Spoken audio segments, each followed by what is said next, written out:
Well, hello, everybody, and welcome to Brunch with Bigfoot, Michigan Rob. Of course, I'm your host, BMR. Thanks to everybody for coming in this afternoon and joining us. We've got a cool little Christmas show, a little creepy Christmas show in store for you tonight. And I'm glad that I've got Tex from Texas Front Porch. Please subscribe if not already. Krista from the Blondes and the Booze Paranormal Podcast. Please subscribe if not already. And of course, a staple figure around here, Brent Thomas. That's right. From the Paranormal Portal. Also sitting in. And I'm glad and grateful I have these three because I'm going to stay sick until I think January 2nd. My voice, as you can notice, I know I'm going to lose it 20 minutes into this, as per usual. But hey, you know what?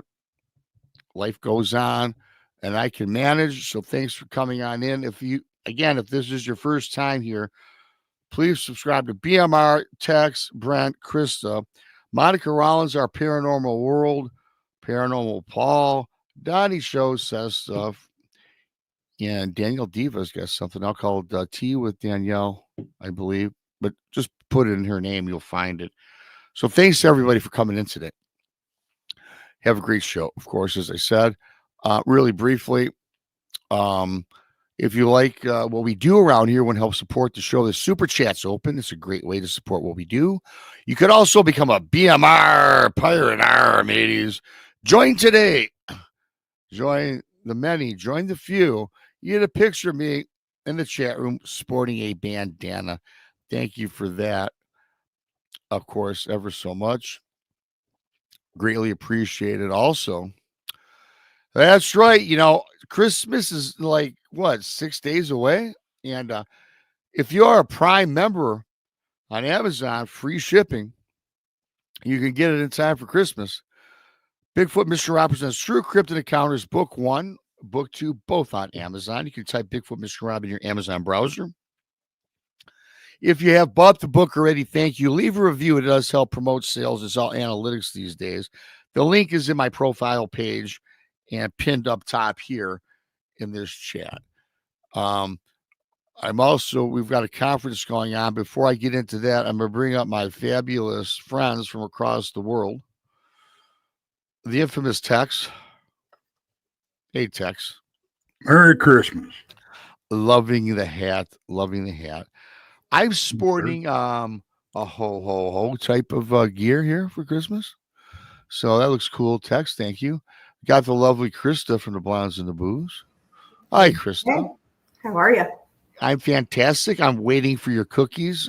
Again, as we mentioned backstage, yum, yum. It's the time of year where we all put on an extra few pounds, and who cares? Because after January, I go into hibernation. Yep. And I'm burning the 7:30 this morning. So I burn the candle at both ends this time of year, despite being sick, because that's just what I do. I never learned throughout the years, but you know what? I'm not changing. I'm setting my ways. Yeah, but that's the way. But another guy, Brent Thomas, Paranormal Portal, once again joins us from the portal. Subscribe if not already. Bring up Mr. Thomas. He's laughing already. I don't know what's going on there. I gotta get used to the fact that every time I talk in chat, I look like you. I'm coming up as Bigfoot Michigan Rob. So yeah, well, that's. I don't know how to fix that either. I don't know how to fix that. If I'm on Tex's show or the Blondes, I'm either Tex or I'm Krista or Brandy. Right. Yeah, I don't know how to correct that.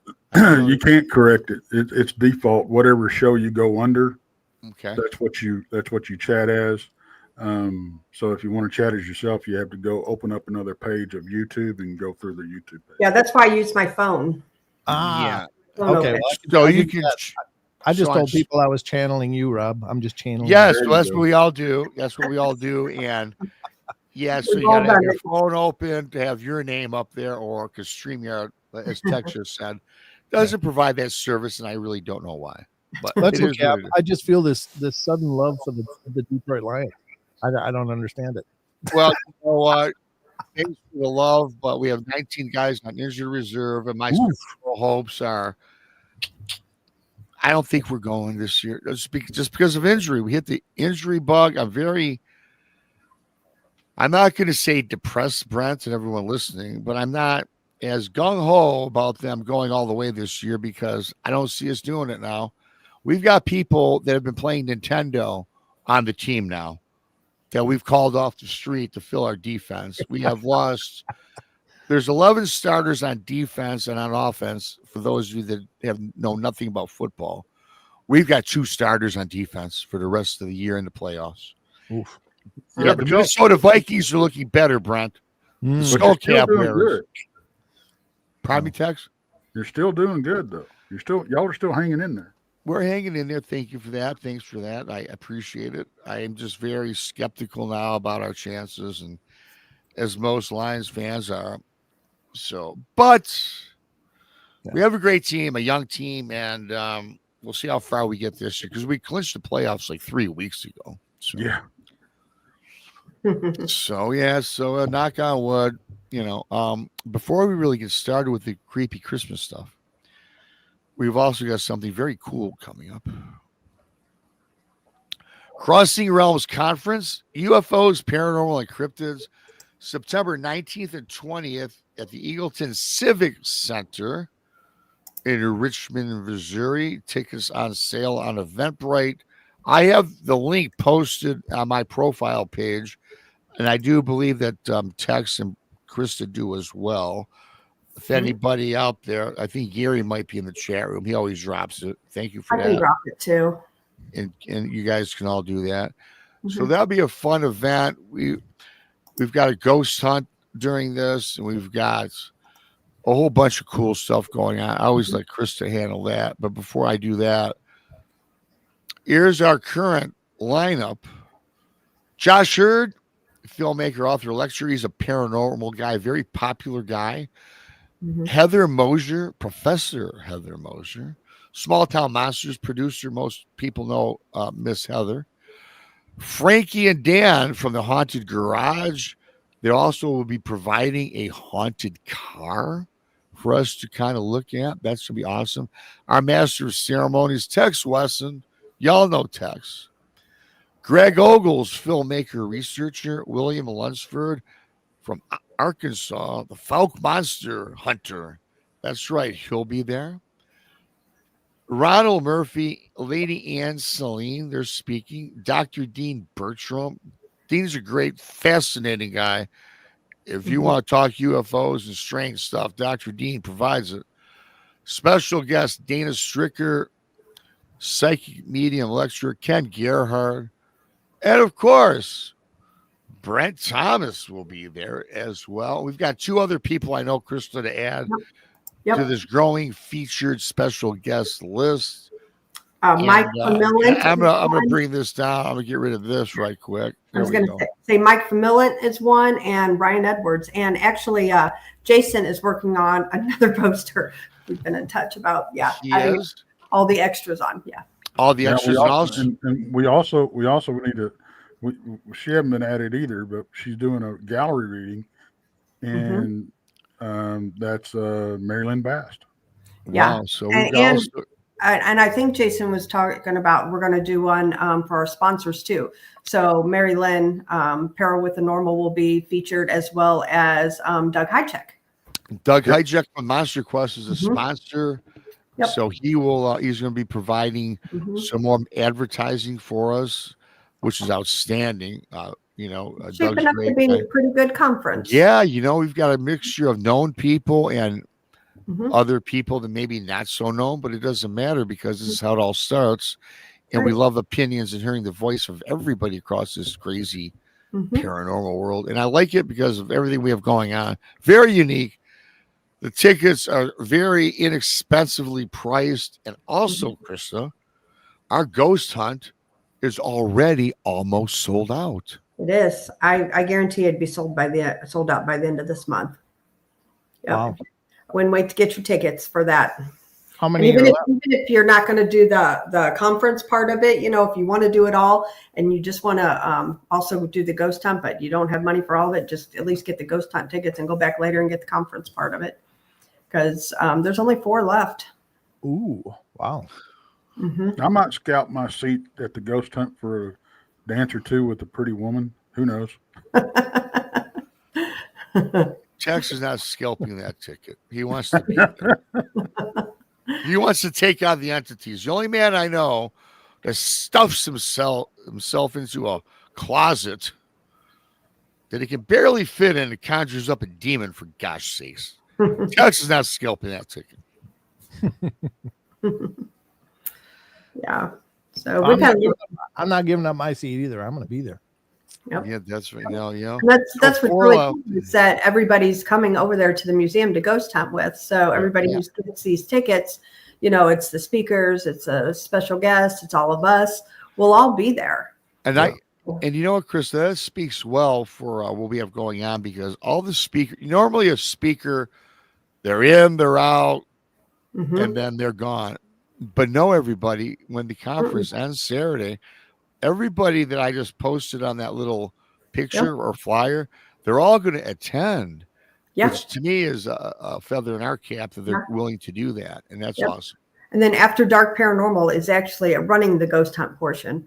They're good friends of ours. And actually we used to be on the same team, different team a long time ago together. So I know that they know how to do this and do it properly. And they have some really cool equipment. Like she's bringing the God's helmet and, things like that. She doesn't let the public use it, only because it can cause, like, if you're prone to seizures, things like that. So you got to sweet talk her into using it. will tell you that. But she's got some really cool stuff too, and so she'll be letting people, check out all of that kind of stuff too. So it'd be fun. Maybe I can sweet talk her and let me use it. She'd probably let you. She let Greg Ogles use it. She might let you use it. Greg's kind of an empty vessel, so that's pretty safe. Well, Greg actually, believe it or not, seen an alien. Yeah, while he was using it, he said it was the weirdest thing. Is like he went to its dimension. It wasn't on our dimension. He went to its dimension. It was a great, he said. And what's really ironic is he's not the only one to wear that particular helmet who has seen the same thing. And Greg didn't know that. Interesting. Yeah. So pretty cool. Maybe I can put it on and meet the fella that gave me the Golden Probe Award. Maybe. There's a whole story behind that. I'm not sure I want to know. No, yeah. Over, Brent. Yeah. There's a lot of things you're going to find out about Tex that you probably would rather not, but that's okay. But like well, before I get on, a quick thing. I don't know whoever's friends with Brent on Facebook. I got to tell you, Brent, we talked backstage a little bit. That was fascinating to see what sauntered through your backyard this morning. Yeah, so I live in the north tip of Idaho, so it's up here in the mountains and stuff, and actually it's kind of an ongoing tradition here that there's a moose mom and her calf that come and winter in town. And so you'll see them. I've had them in my backyard camping out, eating the neighbor's shrubs. Wow. And of course, they leave you little piles of Hershey's Kisses, which are always nice. Mm-hmm. But I mean, in their piles, they're not just like, oh, it's a little poop. It's you got to get a shovel to deal with this stuff. But I'm walking my son to the school bus this morning, and all of a sudden he freezes in his tracks, and I look over at him, and he's looking kind of directly ahead. Well, we're coming out of our alleyway to the side street.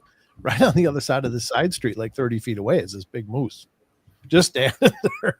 And I'm like, oh, hey, what a beautiful moose. And my son's like, because it was standing actually directly on, so you couldn't even see its back legs. It looked like some kind of weird bipedal cryptid with a cow head or something, a moose head. And of course, I recognized it right away. I'm like, oh, what a beautiful moose. My son's like, oh, that's a moose. And then, which is also, even though it's not a cryptid, that's incredibly concerning because moose kill more people every year than bear. They're known to be, but these are pretty acclimated to people. I still wouldn't go up and try to pet it. You give it a wide berth, but at least it's familiar with people being around. So we just kind of, walked to the school bus. He got on the bus and it kind of walked off to the side. Well, when I got home back into the alleyway, I see it's in my yard eating my plum tree. And so it just hung out outside the house, and it was just a really cool experience. I put photos up on Facebook so you guys can see it if you follow me, or it's a public page. So just look for Brent Thomas on Facebook. You can see it. Cool. Yeah, it was really neat. So do you ever wake up to bears or anything in your yard, or no, none of that? No, I mean, I do live in a town, so it's not like it's, out in the sticks. All around is mountains and forest, but, generally speaking, bear are really timid around here because, bear hunting's a huge thing every fall, and they don't try to come near us that I know of. Maybe if you lived on the fringe or whatever, but I'm literally right in downtown area, so. Gotcha. Yeah. Wow. So, being from Idaho, or being in Idaho. Yeah. When it comes around to Easter time, do y'all dig up potatoes instead of hunt Easter eggs? we go and hunt for Yukon gold. No, I honestly, I think all the potato industries in the south part of the state, if it's not as big here as it used to be. Of course, Idaho potatoes were like world famous, and it's still part of our bumpers or our license plates, I think. But generally speaking, there's none of that up here. So no, we don't do that. We just go and bag our limit at the grocery store, Tex. Well, I'm kind of thinking instead of Brent, we really don't have a nickname for you yet. No. We're not doing taters. No, we're not. No, I think Tater fits. I really do. Yeah. Tater Thomas. Okay. Well, just be ready because quid pro quo. I got to come up with a nickname for you that you may or may not like. I'm just saying. Hey, Yeah, Tex, you got to kind of, you're treading thin water with the nickname thing. I already got to deal with people calling my show a porthole now. Thank you. Oh, I don't yeah. need to be. I'm not going to be tater on the top of that, brother. So I don't know, guys. What do y'all think out there? Tater Thomas? no, we're not doing Oh, tater, Thomas. boy. I swear I will block everyone that agrees with you. Tater Thomas came through the porthole on Brunch with Rob. Rob, you're not helping. You're not helping, Rob. I'm not an advocate of Tater Thomas nor the porthole. I'm not. Yeah. Okay. Well. All right. Moving on. We will move on. That's a great segue into so Well, this we could kind of take it- Okay, I'll leave it alone. well we of course this is kind of our Christmas show, I guess. I mean, because well, I'll be on Saturday night, but for this show here, the Brunch Show, this has been like the first show I ever did with Tex way back in the day. So it's kind of our little baby that we put together, and I love this show. And so it's Christmas time, and we're gonna do some Christmas tales around the room here. I'm going first because my voice, I got arrested. I got to get some honey, I think. But I'm gonna start with something little. It's not conventional, right? Yes, we have all heard about Krampus and Santa Claus and that, Mhm. but I came across some pretty cool, like, history, right? And I did a video on this some time ago. People seem to like it, so I'm not going to do the whole thing. Just touch on some things though, because as most people might know or maybe not know, Saint Nick was a real person. Saint Nick was real, and so was Krampus. Krampus was a real person as well. We've all heard the folklore and things about Krampus kidnapping kids, putting them in a sack, taking them to hell, beating them with rods. Yeah, we all get that. I'm not providing that today for this, but a little actual history and a couple things that make sense to me. And as I said, they were real people that existed, right? Now, we all know this every year in December, and this takes place, most of these is spun off from Germany and Austria, where every year in December in Germany and Austria, people anxiously prepared for a visit from St. Nicholas. And those that were good will be rewarded with presents and treats. Those that misbehaved would be facing his menacing partner, because Krampus and Saint Nick were partners, which I'll get into. And of course, Krampus is all depicted as a devilish figure who beats naughty children and drags them off to hell in this burlap bag. And yeah, so we're all familiar with that. But you know that Saint Nick really was a pretty cool dude. He had many charitable acts way back when. His most famous story was about how he helped a poor man out with his 3 daughters. And this is a poor family. And the girls that were born into these poor families, they really did not have a life outside of maybe being a peasant or being a maid or whatever, unless they were sequestered by a rich family, kings and queens we're talking about. So legend has it that one night St. Nick secretly dropped a bag of gold down this man's chimney into his house. And he put it in a stocking. It landed near his stocking, right? And this served as a dowry for the oldest daughter. It was a bag full of gold. Later on, a second bag of gold came down the chimney, right? It saved the middle daughter and even the third daughter. But before the third daughter, this one man got this is 2 years. This man got so, who is doing this? This is outstanding. Who is this person? So one night, again on the third Christmas, expecting a dowry for his third daughter, sure enough, a bag of gold. It comes down the chimney. He runs out of his house and he sees this man, Saint Nick. Saint Nicholas, later on, throughout the evolution process, begged this man not to reveal his identity. But the word eventually broke out, and Saint Nick was actually, they believed him to be a good bishop somewhere down these lines. So, in essence, Saint Nick was actually dropping bags of gold down chimneys to individuals for their daughters to help them out. So years go by, and Saint Nicholas also teamed up with Krampus, who was his sidekick, who would literally punish children that were not obeying their parents and disallowing Saint Nick from providing a dowry. So Krampus, in essence, was kind of the dirty guy, the bad guy, and him and Santa, or not Santa, Saint Nick, were in cahoots together.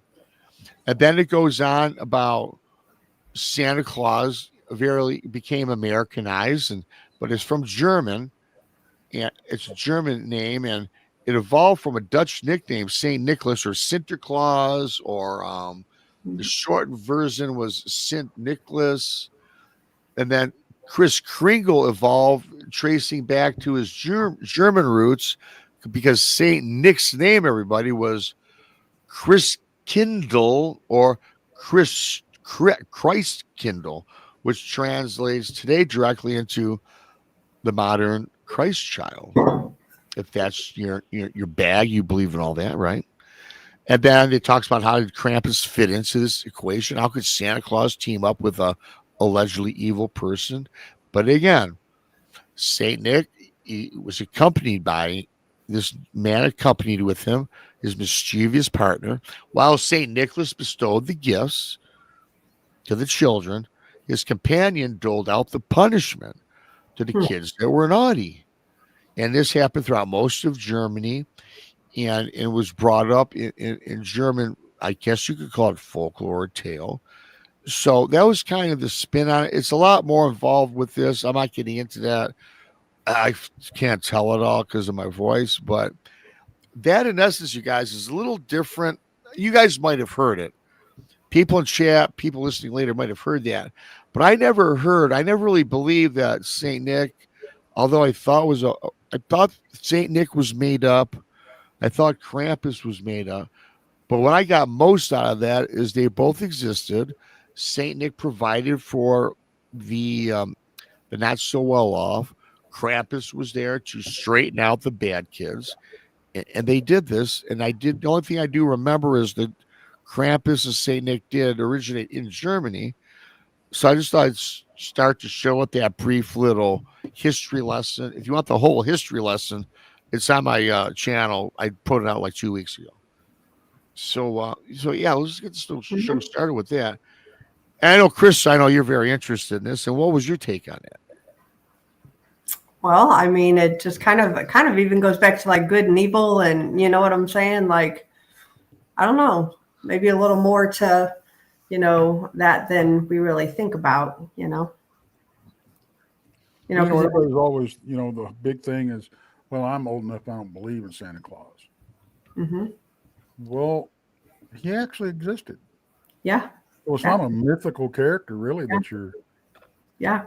And really, if you think about it, like, too, like Santa Claus coming down the chimney, so did they, witches and goblins too. So if you really kind of think about it, maybe Santa has a dark history. Or, maybe the Krampus part of it, kind of showers it with a little evilness. I don't know, but. Yeah, because I know the American version, when they got Americanized and everything, Krampus kind of got pushed to the side. Yeah. But Santa would give the naughty kids coal. Mm-hmm. Yeah, right. So you kind of still had that little. Yeah. That little side of it still going. Yeah. Mm-hmm. Yeah. The kids got coal. They didn't revert back to actually his sidekick Krampus beating them with rods and putting them in burlap sacks, allegedly taking them off and eating them. Yeah. And then who is the one that defines whether, like, so we all sin, we're all sinners, right? So who defines whether this child or this person gets a toy or this person gets coal? You know what I mean? I don't know. I think there's just a lot deeper of a meaning to all of this. I think it's a deeper meaning. And before I bring on Brent, get his take on this. Krista, just Tuesday, we're talking with Ron Murphy, and he said something that I thought was very profound, or I never thought of this. We hear the song. I forget which song it is, where it talks about Santa and his tiny little reindeer. Mm-hmm. And we got into the whole speculation and discussion about Santa really didn't have a full lifelike sized reindeer, a full sled landing on rooftops. He was actually a miniature version, and they actually went right down the chimney and had that magic Santa dust to make maybe the reindeers smaller. Maybe they were a lifelike size flying across the world, but that little fairy dust, because we talked about fairies and pixies the other night, and how they magically shrank everything down. And I never put that together listening to the song, because that is in one of the songs. And until yesterday, I had no recollection, and it hit me like, wow, that song makes a lot of sense. Yeah, 8 tiny reindeer. Yep. Yes. Yep. There you go. Yep. Yeah. So I thought it was cool. Cool. It's Christmas time. I like these cool stories. So Brent, what's your thought on this whole Saint Nick, Krampus, 8 tiny reindeer? I gotta admit, I didn't even know there was a Krampus up until maybe 5 years ago. I'd never even heard that, growing up here in the U.S. that had never made it to my attention span. But I think it's a horrible tale of terror for kids. I mean, but some of the depictions of those, I mean, they got that Krampus parade. I think that's over in Germany or wherever, but on a Krampusnacht. But man, that's a terrifying symbol to give kids. But it's funny because a lot of our cryptids become children's cautionary tales in different cultures around the world. Yep. You got the boogeyman, which I imagine is somehow related to the wood boogers, which is related to, even in the First Nations, the Zonaqua was this Bigfoot creature that would carry a wicker basket on her back, and if kids were out after dark, throw them in the basket and they'd take them up in the mountains and never be seen again. So it's like, it's funny, and this was something I was saying when I was on Monica's show. It's like funny how many of these creatures that are in our histories, legends, and folklores, but they become these cautionary children's tales. It's like, be good, or fill in the blank, something's gonna get you. It's probably just a whole big series of bad parenting, but it's funny, So that's my take on it. As far as the Saint Nicholas and the whole Santa thing, they do believe they found his grave, and it was 6 feet under church named after him in Turkey, of all places. Wow. Yeah. So that's really recent news. I really have to bring this up. Sorry, bro. Before I lose it in the chat room. Werewolf. So you dress in a red suit and go into a house uninvited. That's a felony. Thanks, Werewolf, for that. I don't know. I think hanging stockings and putting out cookies and milk is implied consent. I'm saying. Well, perhaps. Yep. I think a good lawyer could take care of that. I'm just saying. When I was a little kid, you guys, it was always so cool that when I was way young, my mom and dad, me and my brother, we put out the milk and the cookies, right? The plate. And my brother, we get up. What's that, Tex? Yeah. I said thank you, by the way. You're welcome, Tex. I mean, okay, you're welcome. For what? I don't know. What I just say? What are you thanking me for? The milk and cookies. Oh, yeah, there you go. Yeah, it was Tex. Tex has been eating it all these years, coming down the chimney. I always thought it was cool, though, when I'd wake up, me and my brother, first thing before he went to check under the tree, there'd always be like 3 cookies laid out, and each cookie, 3 different cookies, each would have a bite, and the milk would be half drank. Me and my brother just thought it was so cool. Yeah. And go I ahead. would say they used to leave milk and cookies out because of poverty. A lot of them, that's all that they could offer. Again, a lot of this dates back to poverty, does it not? Even like I talked about earlier with Saint Nick and Krampus. Yeah. But I must say, it really sucked the day that I'm getting a little older. Me and my brother, we get up and get cookies half eaten, milk half drank. So we went down to the lower level of the house where the tree was. I must say, it was very traumatic. And Mom and Dad were underneath the tree putting out the presents. The hell you say? I go, my God. Me and my brother stood there. Oh, We're shaking we're like this. My brother, I'm the oldest. What's going on here? And I don't know, David. Maybe Mom and Dad are putting out their presents to us and Christmas hasn't arrived. So that's what I thought. That's what I said. And he was like, oh, cool. Okay. Because my mom and dad did say from mom and they wrote down the Christmas presents. They did write from mom and dad. And the other one said from Santa. So that's what my brains put together. It saved it for that year. But after that, it kind of. So that's how you found out the truth, huh? Yeah. Then the next year, mom and dad kind of had that sit down that I'm sure they didn't want to have. Yeah. So, How'd you guys find out the truth?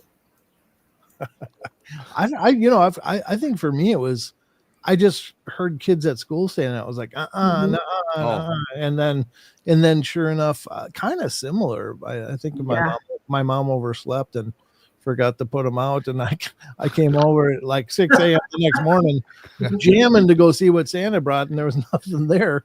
I'm like, Mom, Santa didn't come. She goes, oh shoot, and she got up and grabbed the presents, put them out there. And I was like, oh, it was totally a that moment for me for sure. So I mean, it was a brutal thing, but I mean, I think it's a beautiful thing for kids to have, but it's also, you kind of reach that point. It's like, well, how are they going to feel about it when they kind of figure it out? And that's my oldest son felt very betrayed. Yeah. He did. He was not happy with me, but I'm like, no, it was a real person, and this is the spirit of giving, and it's a beautiful thing, and that's why we celebrate it. And I truly do believe that, but it was a hard sell. Yeah. My brother, my nephew, they never did like preach Santa or anything to him. So he never really like did believe in Santa because of, I guess, the disappointment, like you said. Yeah. It is. I don't know what you're talking about. Well, because you are the resident Santa. Yeah. I still believe. I still get Christmas presents. I'm glad you brought that up, Texas. I do believe in Santa Claus today. I believe the magic of Christmas. I mean, it might not be the whole big old elf from the North Pole. It might not be that, but I think there is something that we can all, during this time of year, relate to. There's something magical about Christmas, right? Yeah. And maybe it's not Santa Claus, but it's something, everybody. It's something to hang on to and certainly, be grateful for throughout your life, whether good or bad or in between, right? There's always ups and downs in life. And I think Christmas brings that together for everybody. Tries to, and certain people there has obviously always been, still is, and always will be a Santa Claus. Well, I got to tell you my story when I found out there was no Santa. It was quite traumatic. I got to tell you guys. I was 5. Okay. And it was Christmas, and we were at way too young. The whole family was there. It was too young. The whole entire family was there. And my cousin, who he's I think 3 years older than me, and he's been in and out of prison his whole life. I mean, he's just a loser. He still is to this day. And he told me to go in and say F you to everybody at 5 years old on Christmas Day. And I did. And like everybody was dumbfounded and shocked. I had no idea at 5 what that was. So I was like, Johnny told me to. And they he got in trouble. Well, I got in trouble too, but he got in trouble. And while we were both in trouble, we both had to go I had to go to his sister's room. He had to go to his room. And he told me, there's no Santa. And yeah, that's how I found out. And then I said something to my mom and dad on the way home about it. And then they came clean with me, but then they told me to promise I would never tell anybody else, no other kids or anything like that. So I never did, except my own kids when they were old enough. So yeah, it was awful. It was an awful story. Yeah. I was traumatized, man, because I really thought, Santa was a thing. You're getting emotional just talking about it. I know, right? I got ripped, man. You did get ripped. That's a terrible story. It is. That's what I'm saying. There's a special place in hell for your cousin. Yeah. Oh, he's a loser. He's been in and out of prison. I'm telling you. Yeah. Krampus has his number. Yep. Yeah. It is a kind of a beautiful, magical thing, though, for kids to be able to believe that. And I envy it in a lot of ways, but some people might say, well, you're believing ghosts and UFOs and stuff, but I've experienced enough of that in my life to know that there is still magic in this world, and it still exists. I have a story, though, that still to this day racks my brain and baffles me to no end. And the story is that it was, I think I was about 12 and kind of was coming to terms. I was a late bloomer when it came to, surrendering that magic. And I just held on to it anyway, even though I kind of, obviously had that experience. I was like, well, there must be some explanation. So I just hung on to it. And I had this best friend of mine who was like a year younger than me, or 2 years young. And he was dead set on it being real as well. And I was at a sleepover at his house. He had this huge bed in his room, and we just, we were young. We just sleep in the same bed, whatever. We're kids. And we're sitting there, and it's nighttime, and everybody's asleep. We're just kind of staying up. He goes, do you think Santa's real? And I said, I do. I got to believe there's something to this. It's got to be real. And he said, I don't know. He had caught his mom putting a present out. And so he was just crushed. And we were sitting there just both hanging on to this beautiful magic of youth and stuff. But we were it was dawning on us that maybe we were being fools and stuff. But as we lay there in his bed, there was a street light outside of his window. He lived in town. I lived very rurally, but I was staying at his house. There's a street light just outside of his window that would shine in and shine on his footboard. And we're sitting there in the street.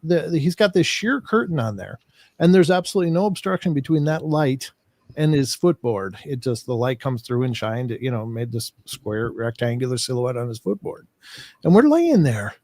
And as we lay in there, the shadow appears on the footboard. A shadow appeared on the footboard. It's hand to God. This is an honest to God true story. And it was shaped like a little elf with the pointed hat. And it was just sitting there, and it just kind of little motions looking. And I looked up in the window like, what in the hell is that? What's causing this? I looked out the window. There was no obstruction. It was just nothing in the windowsill. But look back, it was there. And it was there for a good 5 minutes. And we were both like, Santa is real. Santa is real. Because it was something we both experienced together. Now, maybe it's some kind of, other phenomena that was giving us this gift of a dream again or something. But it was just this beautiful moment. And I was like, oh, this is so magical. I still can't explain it to this day. Again, hand to God, true story. No, I did look. I looked and looked, tried to figure out what is making that shadow, because I'm not a stupid kid, but I couldn't find anything. There was no obstruction other than this sheer curtain, nothing in the window. So it was there. Maybe it was like a past loved one who, maybe. Yeah. It was kind of, you know what I mean? As kind of a special little thing, a gift, Yeah, it really was. I do believe that. And here's one thing that I did experience with Santa really prior to busting my mom and dad, which I still believe, because the next morning it was like, well, it's from mom and dad from Santa. A couple of years earlier, when I was really younger, me and my brother, again, the same tradition as I talked about earlier. But today, as an all grown up, right? I still feel I'm not grown up yet, right? I remember looking under our Christmas tree, and I remember seeing an image of Santa Claus. And this, again, much like you, Brent, this is what I saw. Today, I probably have to say it was a dream. But I see the image of Santa in my house around the tree, but he was not a physical being. It was more spiritual in nature. It was more transparent. And I'd seen it for briefly. Me and my brother both sitting there. I'm like this. And I'm like, oh, cool. And for the longest time, yeah, that was Santa. I saw Santa. Told my mom and dad, and they were like, oh, yeah, wow, that's cool. And then looking back, how they looked at each other, just smiling. Mhm. Looking back today was probably a dream. However, we talked about the magical season. Maybe it was a spirit that just wanted to. Maybe a lot of kids that say they've seen Santa have seen the image of it that's projected from a loved one, projecting that image into their homes, which I think is fantastic if they have that ability. Well, I mean, if we dig into it a little more, I mean, there's the egregores, the idea that people create a reality, a consciousness. So perhaps with all these kids and people that believe in it, that they have created this spirit that is what we understand as Santa Claus. And maybe it does appear, maybe it does show up, and maybe that was a very real experience for us both. I know what I saw. It was just a silhouette, but it looked like a little elf, but it was there, Wow. and perhaps you did see something like that, because Yeah, we do manifest things. It was, well, I believe in that to this day. But it was pixelated. It was transparent, but it was like clearly the red. It was clearly what I thought to be Santa. And I was like, wow. That's cool. Yeah, but it was but very brief. It wasn't, you couldn't study it. It was just like, boom. He's got a lot of houses to hit, I mean, you can't just be hanging out. And then as a kid, I'm thinking, oh, no wonder you get up the Christmas tree or up the, the chimney, because if he's like transparent, he could probably just finagle right on up. So then I was thinking about that. I thought about the weirdest stuff as a kid. That's why we do what we do now, Rob. Yeah, right? Who'd have thought it? Yeah, it makes sense today. It does make sense. I know Krista, you were talking about some stories or something that you had found. Yeah, I got to take care Yeah, of something. there's some interesting. So this is kind of morbid, actually. Do you know, like, mincemeat pies that a lot of people eat really did used to have like human remains in them? That's why it's called mincemeat pies. True story. Isn't that gross? Oh, no, they're known as the tarts of flesh. Okay. That's disturbing as hell. That's really disturbing. I know. That's I'm not all about that at all. There's several different little stories here, like the Nutcracker. It's actually based on a kid's horrifying a story, and it goes as a 7-year-old girl slices her arm open after being shocked by seeing her toy Nutcracker come to life. Her grandfather tells her a story about a man cursed by a witch to become an ugly nutcracker, to which the child, her name was Marie, says she'd marry him. So she gets taken to the toy kingdom to actually marry the Nutcracker. And then it says that she is the girl who exists only to take care of her imagined prince, a girl who vanishes, disempowered and subjected to a kingdom ruled by dolls. So then she gets put in forever ever doll land. But apparently a girl named Mary, this, I guess, I don't know if it was a dream or what she was having, but she really believed it happened. So kind of weird about the Nutcracker. That is weird. I never heard such a thing, but then again, I'm not really a student of history and folklore that much, but that's fascinating. Wow. So listen to this one though. This is kind of creepy. So this is over in Europe, and its evil counterpart, I guess, to Krampus is the Who Boy. And the story goes that he made deals with the devil to make money and was eventually excommunicated from the church before he wandered off into the fields as a scarecrow. And one story, he slices and eats a child before being struck down by lightning, by God, who apparently thought this was a final straw. And parents used to warn their kids every Christmas that this Hans trap would come and abduct them if they were bad. So, like, could you imagine telling your children this instead of, like, coal is bad enough? And people used to do that. I think it's awful. Yeah. Wow, that's horrifying. It is. And you know, you think about it, you know, 102 years ago really wasn't that long ago that people did these kind of things, you know, would tell their kids this. Sure. Well, Today, you know, but it served a purpose though. All these horrifying stories that people would tell their kids, yeah. it served a purpose. It kept them in the house because they were scared of what was in the dark. You know, Yeah. so it kept them from wandering off at night, kept them in the house because, I mean, you didn't want your kids wandering around at dark back then. I mean, look at the amount of predators wolves you had, and you know, especially over in Europe, you know, and all that kind of stuff. You know, up north we got bears and everything. So, it kind of served a purpose. Yeah.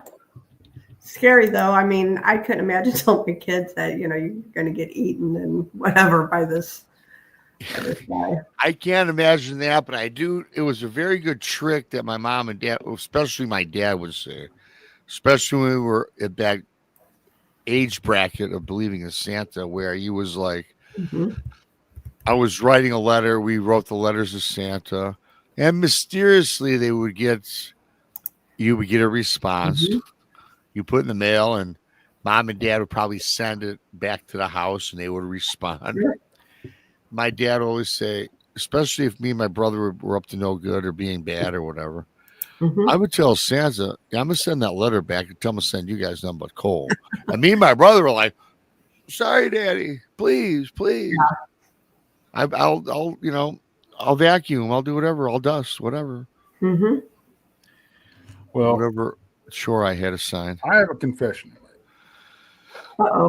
Let's hear it, Tex.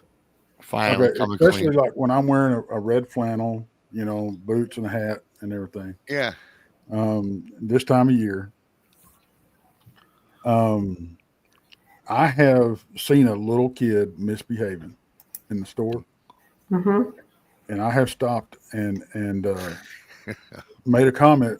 You know, I'll say, "Do you want to make the naughty list?" Oh boy! And the look on these, that's great. The look on these kids' faces, you know, and more times than not, the gratitude on the parents' face. You know? Oh yeah, absolutely. It's crazy. I've got one more story here though that I find interesting. So about like gingerbread houses. Oh boy. Oh yeah. So in the original fairy tale, the house was made from bread and the roof was made from cake. But over time, the story became the whole house was made of gingerbread, which hence inspiring the Christmas tradition. But the story isn't really like that.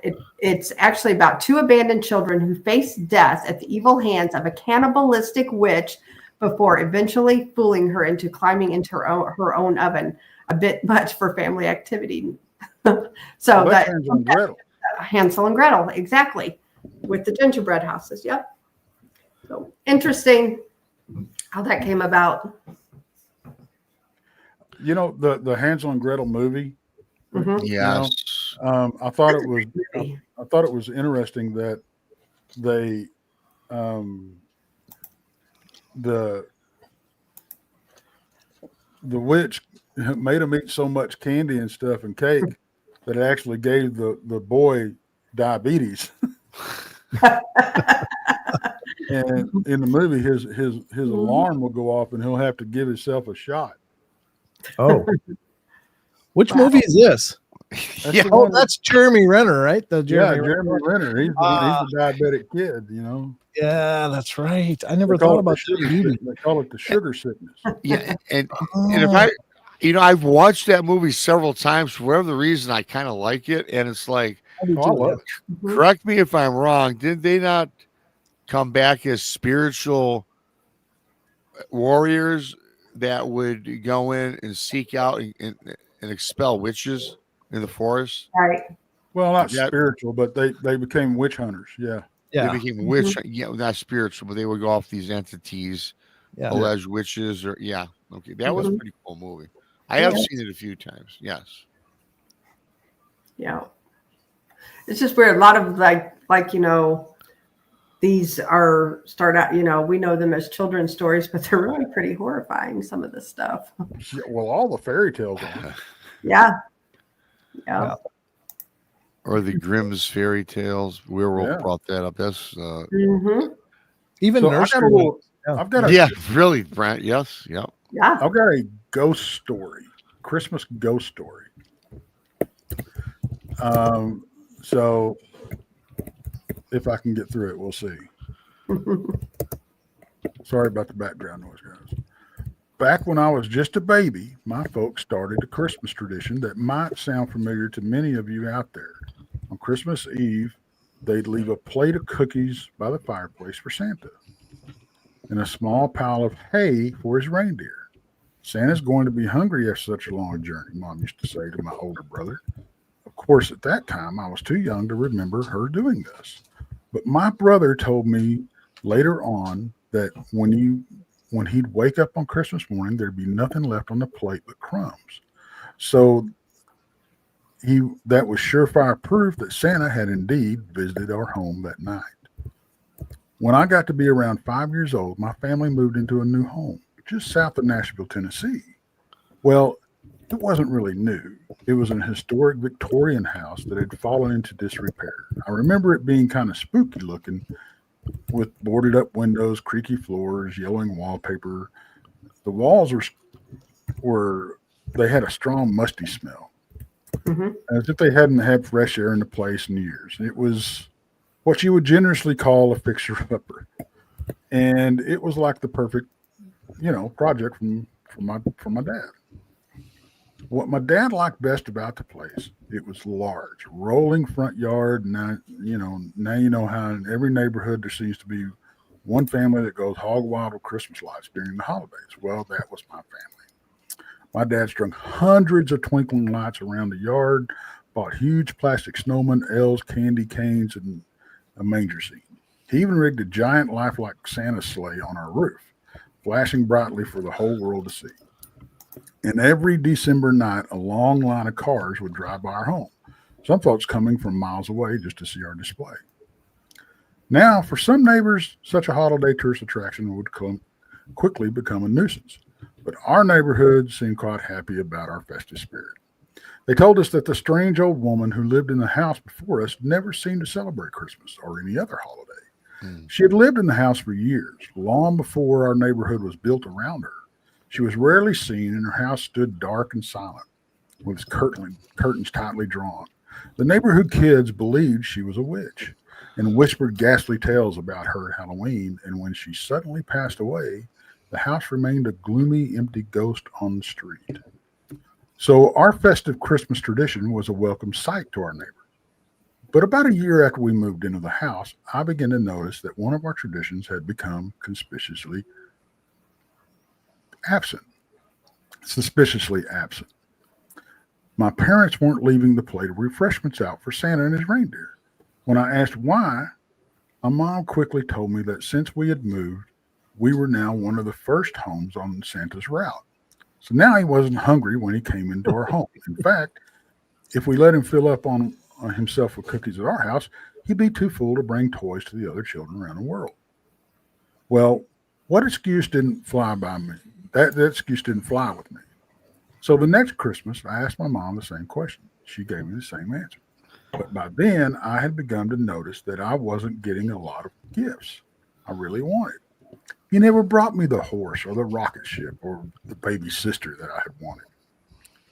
Was Santa getting mad because we weren't leaving him any cookies anymore? One night, I eavesdropped on a whispered conversation in my parents' bedroom. I'd gotten really upset at my mom that day and for refusing to leave the cookies out. Now I could hear her talking to my dad about it. They talked about how when we first moved into the old house, someone or something had eaten the cookies we left by the fireplace. Maybe it was rats or a hungry burglar, but nothing else in the house was touched. So since they couldn't figure out what had happened, they did away with the tradition altogether. I felt like screaming through the wall. Of course someone ate the cookies. It was Santa. So that Christmas Eve, I decided to take matters into my own hands. I wasn't about to miss out on the trip to Alaska that I had politely asked Santa for. So in the middle of the night, when my parents were fast asleep, I snuck downstairs and I left a plate piled high with chocolate chip cookies by the fireplace. Mom had made plenty of them for the friends that year, so I figured she wouldn't miss just a plateful. The fireplace was in the living room, about 2 doors down from where our Christmas tree was, so I couldn't tell if Santa had come and gone. But I hadn't heard noise from downstairs all night, so I was relatively certain that Santa hadn't arrived yet. Well, I went back to bed, but I was way too excited to sleep that night, so after an hour had passed, I decided to go downstairs and see if Santa had eaten his cookies. I tiptoed down the stairs, keenly aware of each creaky board where was located. As I got to the foot of the stairs and began creeping down the cold, dark hallway, I heard a sound that prickled my skin with excitement. It was the sound of a plate being lifted off the fireplace, followed by ravenous munching noises. It crossed my mind to leave Santa alone. How many kids have the opportunity to meet the man himself? So I crept up the living room doorway, slowly. When I saw that frozen Santa was a very old woman sat on the hearth, hungrily devouring the cookies. She was dressed in a flimsy, tattered bathrobe with a flowered pattern, long. Hold on, real quick, Tex. Is it just me, or is Tex cutting out? Yeah, he's been cutting out for the last few sentences. Yeah, a little bit muffled there, Tex. Yeah. It sounds good now. Yeah, Yeah. So, your sounded good. Okay. Now you're good now. Okay. So pick up where you heard the munching sound. Mm-hmm. A very old woman. Okay. What I saw next froze me in my tracks. Santa wasn't in the room at all, but somebody else was. A very old woman sat on the hearth, hungrily devouring the cookies. She was dressed in a flimsy, tattered bathrobe with a flowered pattern, long faded by age and repeated washings. Beneath the robe, I could see her protruding rib cage, bones heaving up and down with each painful breath.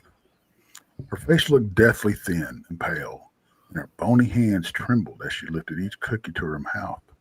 But she had a warm smile, which she suddenly flashed at me as she saw me at the doorway. "I hope you don't mind," she said in a polite mannered voice. "Your mother makes the best cookies." Now, when I tell you she said that, I don't mean she said it out loud. To my shock, her lips never moved. But I heard exactly what she said in my mind. "My name's Eva," she said. "I guess you figured out by now that I'm a ghost. Does that scare you?" Well, I guess older folks might have been terrified, seeing they're speaking with the dead. But for a 7-year-old with an unwavering belief in things like Santa Claus, a ghost didn't bother me very much. So I shook my head no. "Good," she said, and motioned for me to sit beside her. "You know, there are many things out there that are scary in life. Ghosts are scary to some folks. But you know what the scariest thing of all is?" When I shook my head again, she replied, "The scariest thing in life is being left alone. And if you're alone, the holidays only make it worse." She then told me about the years she lived in the house. She was born and raised there, raised by a family of her own. And when she watched everyone leave one by one, and her husband passed away, and each of her children had married and moved away, she found herself alone in that big empty house. Eva's children were too consumed with their own lives to spend time with her. Lonely and depressed, she lost all interest in her past hobbies, like card games and reading. She never watched TV or listened to the radio. She would rarely talk to friends and slowly lost interest in eating. But the worst part of losing my memory, she said, I used to hate it when people would say, "You remember when we used to do such and such?" I couldn't remember. She sighed heavily and said, "I was like someone else lived in my life." With a family too busy to care about her, all she had left in the world was the old house. Even when wealthy developers moved in and built new homes around her, she refused to sell at any price. But the worst time, she told me, were the holidays. The outside world was telling her she was supposed to be happy. She would see the twinkling lights outside, hear the neighborhood carolers, But without a family, those joyous sights and sounds were like mocking reminders of her loneliness. She entombed herself deeper and deeper into the house, rarely going outside, and she died alone in her bed. But even in death, she could not escape the house. When she would open the door or window, a dark, cold, terrifying darkness was all she could see. So she was forced to roam the house as a ghost. She turned to me and smiled, tears welling up in her eyes. You remember that, child. It's much scarier to be alone than dead. Mm-hmm. That's a beautiful story. Hauntingly beautiful. Yeah. And I think that's kind of a fear, isn't it? Nobody wants to be alone. Yeah, I probably. like I that mean, story, and I like that story, and I'll tell you why. It kind of helps me pass on a message to everybody that's out there that listens to us. Yeah. You're not alone. You have a family. So, there's a lot of people out there that, have to go through the holidays by themselves and stuff. But don't ever think you're totally alone. You got friends, you got family right here on the porch and BMR and portals and blondes and booze. True. We're here. We're your family. We're the Island of Misfit Toys. Mm-hmm. Yeah. The Island of Misfit Toys. I like that. Mm-hmm. Great story. Great message too, Tex. So Merry Christmas, everybody. Thank you for that. That Santa don't exist. Yep. Merry Christmas to you. Yep. Santa Tex. That's actually a present delivered from Santa Claus. Santa Tex. Santa Tex. How can you not love Tex? Look at that hat. He's got his red Bigfoot shirt on, He's probably got bells on his toes. I don't know. We won't go there. Tex West, Texas front porch.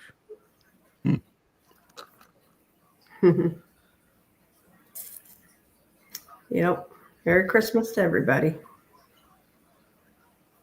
We're all kind of speechless now, Tex, and we all are diarrhea of the mouth, and now we're just. I think we're taking that in, Tex. That was a great. I'm gonna have to replay that story. Yeah. Later. Yeah, I should make a short or like a little clipped version of that. Yeah. Just a Christmas tale with Tex. Yeah. Yeah. Great idea, Brent. Well, maybe I'll do that. Maybe I'll do a reading of it and post it on the channel. There you go. Start You it with guys a nice, go ahead. I'm sorry, Brent.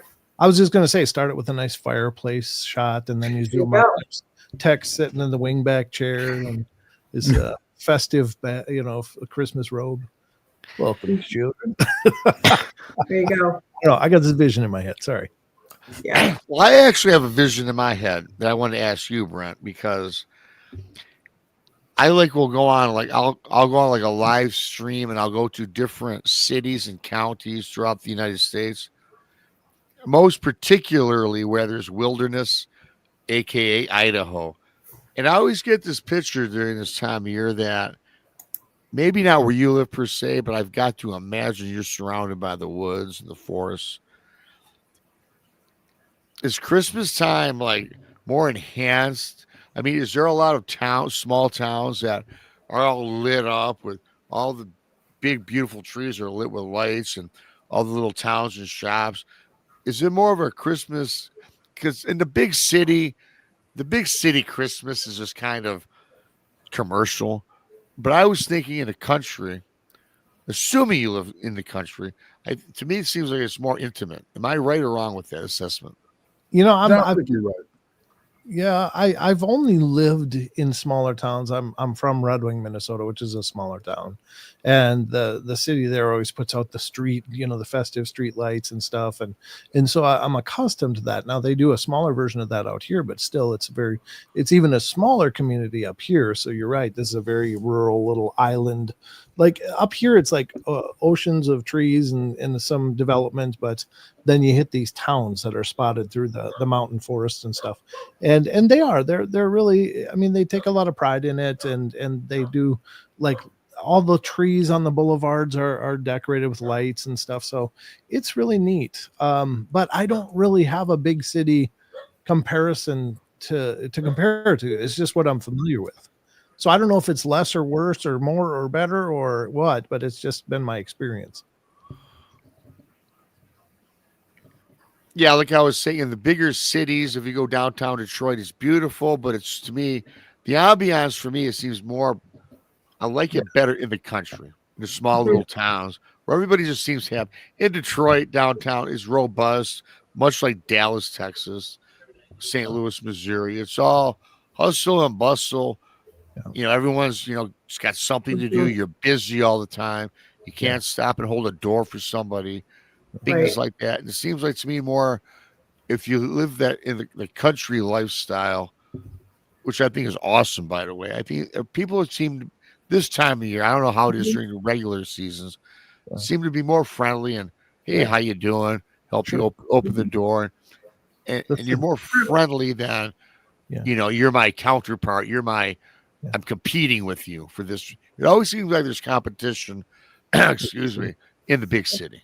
What you hear more of here is, and in these smaller communities, is people doing just that and wishing each other Merry Christmas or Happy Holidays. Like that's part of your everyday exchanges. It's like you get down at the cash register at the grocery store. It's like, oh, okay, well, Merry Christmas or Happy Holidays, and you hear it all the time, which is really neat. Where you don't hear that in the big, like when I'm shopping in the bigger towns, you never hear that. People are just, thanks very much. True. Same thing goes, like, I've lived in both the big city and a smaller towns. And smaller towns, like where our farm is, it's, people still wave to people, and it doesn't, it's, and whether you know them or not, you pass, just put your hand up and wave. It's a thing. And in the big cities, people look at you like, what do you want from me? Right. The other thing. Go ahead. Sorry. That's one thing I can say for Texas. Year round, it's people opening doors for people. It don't matter if you're a man or a woman, if you first at the door, you see it a lot at convenience stores, you'll hold the door open for them, that type of thing. It's, you'll see people in line, pay for something, maybe they're a little short. You just whip out $1, say, here you go, whatever, I mean, that's one thing I can say. Now, when you get into the like really big cities, Dallas and Houston, that type of thing, you lose that. Sure. But outlying areas and that's what's cool about Fort Worth. It's a big city, but it's got you still got the country feel to it for the most part. So I'm just grateful that we seem to be moving away from the offended culture stuff, and I'm not belittling people's life choices. I choose whatever you want, follow your path, be happy about it, but don't get pissy with somebody if they say Merry Christmas. Well, how dare you assume my holiday? It's like, I don't know, but I'm sharing my holiday with you. Yes. And that's and it's a spirit of good that I'm doing it in, not that you should be like me. Yeah, exactly. Do you know, I got an email at work. Everybody got an email at work to remind everybody to say Happy Holidays and not Merry Christmas, so we don't offend anybody, like what you just said. And I just like, wow. And I just let it slip because I've never said Happy Holidays. I always say Merry Christmas, and I don't mean it as a bad thing. I'm just It's spreading a tiding. Yeah, it's a good thing. Yeah. I mean, I wouldn't be offended if somebody told me, I'm personally not Jewish, but if they said Happy Hanukkah. Whatever. You okay? To me, you're just sharing your joy with somebody else. Right. Right. If you want to get offended to that. Yeah, then okay, see you later. Yeah, I say Merry Christmas. Now, being in the podcasting world and being more in media, Mhm. I will throw out happy holidays. I personally prefer to say Merry Christmas. That's my belief. Yep. Happy holidays is fine. Happy Hanukkah, happy Kwanzaa, happy whatever else there is, that's fine. I respect them all. But Right. if I say Merry Christmas to someone and you want to give me a thumbs down, well, then you're probably a person I'd rather not associate with anyway. Right. And that's just me, though. No offense to No, I'm anybody with else. you. Mm-hmm. Yep. I'm In with fact, you. when somebody says Happy Holidays to me, I say Merry Christmas right back. Yeah. Mm. Me too. I do too. I Just know. out of habit, I was though. brought up that way. You know, Mhm. that's Yeah. where it goes. That's my culture. It's my belief system. Do Yeah, you exactly. guys? Do you guys have any like Christmas traditions you all do, or anything, or like certain foods, or what do you guys do? There's we go and it's coming up, and it's great because I got all the kids coming in at one time, which, as you know, when you get older kids, don't happen a whole lot because Mhm. you know they have other, you know, if they get married, they have Okay, other yep. families, that type of thing. But we're going to have all the kids here at one time, and it's going to allow us to do one of our traditions, and we've been doing it since I've been doing it since I was a small kid. There's a neighborhood not too far away that has always been known for their Christmas decorations. Each street has a different theme, Oh wow. and it's kind of I think it's probably a deal over their HOA. I guess I don't know, but every year we go there, and there's usually a guy dressed as Santa. There's Santa giving out candy canes when you come in, and there's little kids with stands set up selling hot cocoa, that type of thing, and everybody drives through the neighborhood with their lights off. It's a huge line, you know, but it's some of the and I sent y'all a text on one of Yep. the houses. You know, it's like everybody calls it the Griswold house, and it's like they get more every year. Mhm. But that's really our tradition that we try to stick to every year. Mhm. We open Um, presents. Yeah. Well, hey, that's right. You know, Presents. that is everybody's tradition, right? The Yeah. presents, you know. Mhm. I love Christmas for the giving versus the receiving part. 'Cause I've always liked doing that. I just last week had an annual Christmas party for all the people from my bar that I sold in 2020. I still invite and keep in contact with those. Had a party last Saturday, and I started that tradition well before I sold the bar. For like 8 years, I had it in a row, and I've continued on with that. And in my house, this is very interesting. My tradition has always been mom and dad always had Christmas Eve. My dad passed on, so my brother and his wife have taken over that tradition. Oh, nice. And Brent, this is kind of weird. It's not changing the subject, but just a little bit when I talk about my aunt and uncle, and they're coming over for Christmas Eve to my brother's house. Do you remember last week, Brent, when you got that call? I had to, get away because it was a family member that you really never spoke with that, had passed on. Yeah. Again, sorry about that. Apologies to bring that up, but it was Well, you made it public. Yep. When you went off the air, I got my phone went off right when you said that. I had this like negative energy field that formed around me or whatever, and my phone went off. And I never look at my phone until after a show. And I told Krista this last night, Mhm. and so we talked about Brent again, someone you didn't really talk with much, and my uncle that I will see Christmas Eve with his wife. His son, who again is his son, who's my age, who I've never met in my life. So again, kind of like your circumstance. Sure. But as you left, my phone went off. I didn't answer. Then after that show, it was my sister-in-law, and I called her. And he says, Uncle Jay's son, who we don't know, 55 years old, he passed away of a heart attack. Oh, That was on the same day that you got that news. It was within a minute, Brent. wow. I got this weird sense in my head. Then the phone rang, and you were dealing with on the phone, excusing yourself from the show.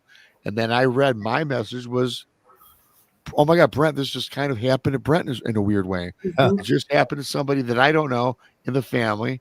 Yeah. And of course, I have to see this man now Christmas Eve, and he's all broken up. His son he buried his son 2 days ago. Oh, wow. God. Not throwing it down around the show, but I want to remember to bring that how we always talk about not believing in coincidence, but isn't it kind of weird how we had kind of the same situation within minutes get news like that? Very odd. It's a very weird parallel for sure. Yeah. Yeah, he called me after and he's like, hey, you remember Brent, he said, I'm like, wow, that's weird. Whoa. Yeah. I'm sorry to hear that as well. I mean, even though you didn't know the person, it's my uncle, oh God, he's like I've known him for 30 years. Yeah. He's over 30 because my aunt remarried, so I've known this guy longer than my first uncle, who's now gone as well, but he was just a bad guy. I'm glad she went on with this other guy, but sure. And that's the other thing with Tex's great story from earlier. Christmas time isn't always the best for people. These things happen every day. And when they happen around the holidays, my heart goes out to people that it is a hard time for during this time of year when you have to grieve, because you had a loss during December or the holiday. They're all tough. But it hits you a little harder when that person's not sitting across from you at dinner anymore on Christmas Day. Oh yeah, that's a pain no parent should ever experience, regardless of a child. Yeah. Wow, that's weird. That was weird. Serendipity in a bad way. Yeah, kind of. Yeah, it really is. Let's talk about something happy now. Let's end it happy. Yeah, let's end it happy. And I know you got something for us, Krista. Not really. Take it away, Krista. Happy. Let's go. Happy. Spotlight's on you for bringing it up. No, but something happy. Well, okay. So we're talking. I always have a great time this time of year. That's happy. Go ahead, Krista. We were talking about Christmas traditions, and the last 5 years, my family, we play Rob Your Neighbor on Christmas. And that's Rob Your Neighbor on Christmas. Very nice. Does that have to do with the doorstep? It's a white elephant Christmas. Yeah, it's white elephant. Yeah, but we call it Rob. So we all have to get Rob gifts, but it's Rob Your Neighbor. Yeah. And so some gifts are better than others. And this year, for the first time, we're letting the kids play. So we'll see how that goes out. But honestly, it's, instead of buying my brother, just everybody individual gifts, it's just, everybody bring, a gift and we keep it under $50 and, everybody goes home with something. So that's cool. That's cool. It sounds like you just go and take your neighbor's Amazon packages or something. Not literal terms. We don't play Rob Your Neighbor, but I'm sure that is a Christmas tradition somewhere in some neighborhood. It's becoming one. Yeah. I will. I've got something cool to share. That's very happy. Now, when I tell this to everybody, I'm not tooting my own horn, but during the holiday season, I got the most joy out of this than ever in my lifetime when it comes to other people that are strangers. Not tooting my horn, but I'll tell you what I used to do. That's why I still have the party for my former employees. I used to throw a Christmas party. I would lock the doors, and it was by special invite only. And it was for patrons of the bar. They would all be invited in and bring their kids. And I usually would get, I would sell a ticket $5, whatever. You have 50 to 100, literally 50 to sometimes 100 families. I did this for 10 of the 13 years I owned it. When I finally could afford it, I would go around and we would have them bring their children, and we would have Santa. One of my people at the bar would dress up as Santa. It was our cook because he kind of fit the bill with his stature. And we'd have a big old Christmas tree and all these presents. They were donations. The bar would fund some of them. Other people would give donations. And we would literally invite the poorer families. We would spread the word to not only patrons, but if they knew people in need. So we'd have tons of kids in here. and Santa will give all these kids free toys and gifts during that time of year. No drinking involved. We shut it down. Free food, hors d'oeuvres. And the looks on these kids' faces when we used to do this every year was awesome for me. And I miss that today. It's one thing about the bar I miss is I don't do that anymore, because I tell you what, that really put me in the Christmas mode. And I felt that that's what it was all about. Just seeing these kids just smile and helping these moms and dads that maybe they want welfare, or maybe they just didn't have a pot to pee in, right? That's what I loved most about what I did. And I'm kind of miss that, because I love doing that. Again, I'm not bragging, you guys, but I'm going to tell you it's a personal story that I used to do. And I like sharing that. That's what's called the Christmas spirit. Right. Mm-hmm. Yep. I pick a name or a thing off of the tree at church and buy for kids. You know, a couple of them. I'll grab a few of them, and that's nice. It doesn't matter how extravagant or big or small it is. One little thing, just one little thing. It doesn't have to cost you no over $5. It could be free. Just one little thing to do with somebody. Yeah. You know, carry the grocery bag for the older woman out at the Kroger to her car. Yeah. Anything. You know what? Can I say something real quick? Can I put Jason Finch? He said he feels like that passing away. You know, Jason, there's always somewhere to turn. You know, we're all your friends here, and please don't ever think that or say that. You know, I know I've seen you talk about your family and stuff, and you know, so you are loved, and you're loved by many, I'm sure. So you know, that's not the way to go, man. If you need someone to talk to, you know, reach out to one of us, or you know, there's a suicide hotline I'd be happy to hook you up with. You know, yeah. So I just want to say that you are important, Jason, and you're wanted here. Absolutely. You brighten my day all the time. He's always leaving comments and stuff. And he's one of our biggest supporters. And I mean, absolutely.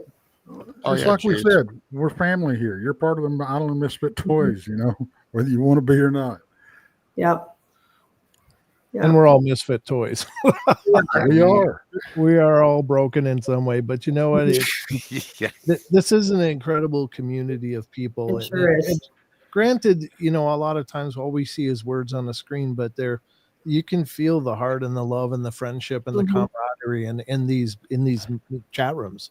It's not, you know, maybe as personal as we would like, but it's still incredible to know that all of these people come together to be a part of this. And sometimes it has very little to do with what we're doing here on the screen. It just has to do with this sense of family that people get around the shows. So you're never alone. Maybe it's not the ideal situation, but just know that, you know, we all love and care for each other as we can. And by all means, if you need someone to talk to, email me, paranormalportalradio@gmail.com. I unfortunately bear a scar on my heart that'll be there forever of losing somebody that didn't make it, that couldn't go any further.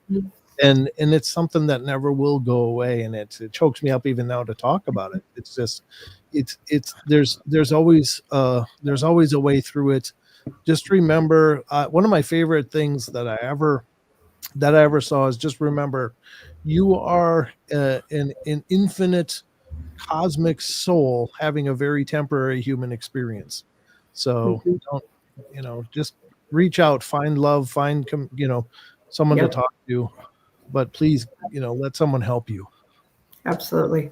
Got a quick question for Tex from Scott. I'm headed to Killeen. Are you around there? Maybe we could have a beer. That's Scott M from Michigan. Unfortunately, I'm about 3 hours away. I think. Okay. And Standing Stones. He had 3 drones over his house. Yes, the drones are expanding throughout the United States. We've talked about that quite a few times, and I don't know I don't know. They're not alien. I think they're governmental. That's my take on that one. We've talked about that ad nauseum, and again, who knows what that is. Brent, did we talk about that? Your quick take? Do you have any opinion on that or not? The drones. Yeah. I just I don't even know what to think about it. I know what I don't think. I don't think it's a an Iranian mothership launching drones Right. into the mainland U.S. I just think that's ridiculously stupid and somebody's agenda to try to stir up world conflict. But I whatever think- it is, I also don't buy that they don't know what they are. I just think they're just not. We're not in that club. We just don't get to know. And Krista's take was very interesting. Go ahead, Krista, with your take. I think they're trying to divert our attention away from something else, you know. Probably. That could be. Just my personal opinion. However, I will tell you, I've been watching a lot of stuff on this, and supposedly these drones are they're missing nuclear weapons. And so the drones are supposedly have some way of looking for Detecting signatures. Yeah. correct. Yes, I heard that too. Whether that's true or not, I don't know. Don't know, and that's scary to think. And It is. yeah, we're not going to talk about that, but perhaps there's something going on that our government is trying to rectify or find out about. Mhm. Yeah. Also, I want to thank Gemini Moon for the awesome super chat. Thank you so much, Gemini. She lives not too far from me, an hour away. And Gemini, we talk She's about this great. all the time. We met her. This summer, we're getting together for sure, Gemini. All right. Mhm. We talk about it twice in the last 2 years. We have to hook up. You're not too far. Yes, we'll do that. Yeah, Tell she's her. awesome. Brandy and I actually met her at a conference in Michigan, and she is wonderful. Yes, absolutely, she is. Getting back to the in Colleen and having a beer. Yeah. The channel's phone numbers listed. Oh. Reach out to me, and we'll see, because I don't know where you're coming from. I don't know what route you're taking, but it may be a possibility that we can meet while you're on the way. Cool. So shoot me a text or an email. Doesn't matter. Mhm. Yeah. Smoky Mountain Wanderer, I've heard the drones are like the size of cars and SUVs and things like that. So I've heard, yeah. I've heard. I haven't heard of any of them in Texas yet. Which is weird. You think you get everything over there. yeah, we've had them in Missouri. So The only one I got, I told you that story 2 years ago, my buddy's backyard, taking photos of us out back, Yeah. and that was the only thing. I haven't seen any drones other than that in my forever in Michigan, where I live anyways. You can find them all in the forest though, because people are taking video, but that's not commercial. We're talking about this commercial stuff. But anyway, that's neither here nor there. I really enjoyed this show. Of course, my voice is getting wore out as well. Brett Thomas, Paranormal Portal. What do you've got going on upcoming for the rest of the week and going into next week? Anything cool? No, in fact, I'm not doing any shows. Maybe till after the new year. Obviously, the podcast will still be released, but I'm going to be traveling over Christmas, and I may do some impromptu streams here and there, or possibly only one. I don't know, but yeah, nothing planned. I'm planning on taking a step back and relaxing with family. Very good. You got a show tonight, Krista? I do. Tonight we have Jill Remensnyder from the documentaries Flash of Beauty. She's that wonderful. Brandy, yeah, she is. She's great. We've had her on before. She's awesome. And Brandy, unfortunately, is doing a kid thing tonight. So graciously, Paranormal Paul and Tex have decided to come on and play Brandy. So Yeah. It takes two of us to fill her shoes. I read my mind text, and that's a great show to fill in on, because that's a fabulous woman and podcast and Great documentary. They've got 1 million views on their documentaries. And they're well worth it. I watched one the other night. they are worth watching. Yeah. Yep. And Tex, what do you got? You got anything coming up? I'm gonna be doing shows pretty much every day. I've got now next Monday's on the porch. Me and Brandy will be joined by Greg Ogles and Adam Davies. Excellent. Nice. Very cool. Greg, go I first. can tell y'all, I've been in the same room with Greg Ogles and Adam Davies multiple times. It will be a hoot. Yep. It'd be a very moist show. Yes. Very more so. And that's an inside joke.